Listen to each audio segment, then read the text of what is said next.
नमस्कार, आप देखना शुरू कर चुके हैं महाखबर। आप पहली बार हमारे चैनल पर आए हैं तो हमें सब्सक्राइब करें, शेयर करें। भारत के विदेश मंत्री एस जयशंकर से इसी साल 21 फरवरी को एक सवाल पूछा गया था कि चीन के मामले में भारत सख्ती से पेश क्यों नहीं आता। इस सवाल के जवाब में जयशंकर ने कहा था, वह बड़ी अर्थव्यवस्था है, आपको क्या लगता है कि हम छोटी अर्थव्यवस्था के रूप में बड़ी अर्थव्यवस्था से जंग करने चले जाएं? सवाल सख्ती से जवाब देने का नहीं है बल्कि कॉमन सेंस का है। एस जयशंकर 2009 से 2013 तक चीन में भारत के राजदूत रहे हैं और वह चीन की ताकत को बखूबी समझते होंगे। एस जयशंकर कहना चाह रहे हैं कि करीब 18 ट्रिलियन डॉलर की चीनी अर्थव्यवस्था से लगभग 3.5 ट्रिलियन डॉलर की अर्थव्यवस्था के लिए टकराना आसान नहीं है। जयशंकर को यह भी पता है कि भारत अपनी रक्षा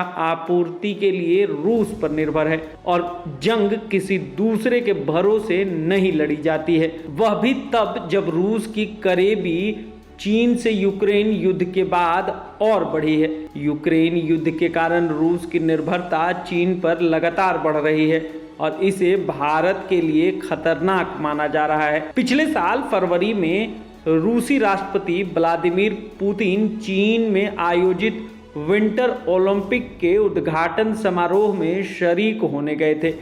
4 फरवरी को राष्ट्रपति पुतिन और चीन राष्ट्रपति शी जिनपिंग की मुलाकात के बाद एक संयुक्त बयान जारी किया गया था। इस बयान में कहा गया था कि दोनों मुल्कों के बीच साझेदारी सीमा से परे है और दोनों देशों के बीच कोई ऐसा क्षेत्र नहीं है जहां सहयोग वर्जित है। इस बयान के ठीक 20 दिन बाद यानी 24 फरवरी को पुतिन के यूक्रेन पर हमले की घोषणा कर दी थी। हाल ही में संपन्न हुए नेशनल पीपुल्स कांग्रेस में शी जिनपिंग ने कहा था कि अमेरिका की अगुवाई वाले पश्चिम देशों ने चीन को दबाने के लिए हर तरह से चीजों को लागू किया।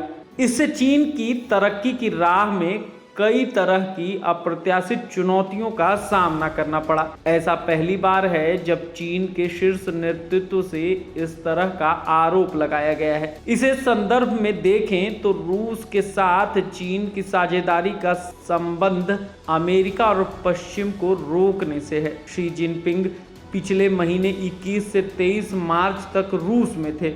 इस दौरे में शी जिनपिंग ने रूस से दोस्ती को लेकर और स्पष्ट करते हुए कहा था कि अधिनायकवाद, निरंकुशता और दादागिरी का सामना करने के लिए व्यापक साझेदारी और रणनीतिक संवाद की जरूरत है। रूस और चीन दोनों का मानना है कि वर्तमान समय में प्रभुत्व के बावजूद अमेरिका और पश्चिम का दबदबा ढलान पर है। दोनों देशों को लग रहा है कि शक्ति का संतुलन बदल रहा है और बदलाव उनकी तरफ झुक सकता है। रूस दौरे में शी जिनपिंग ने पुतिन से कहा था, जो बदलाव 100 सालों में नहीं हुआ वह होने जा रहा है।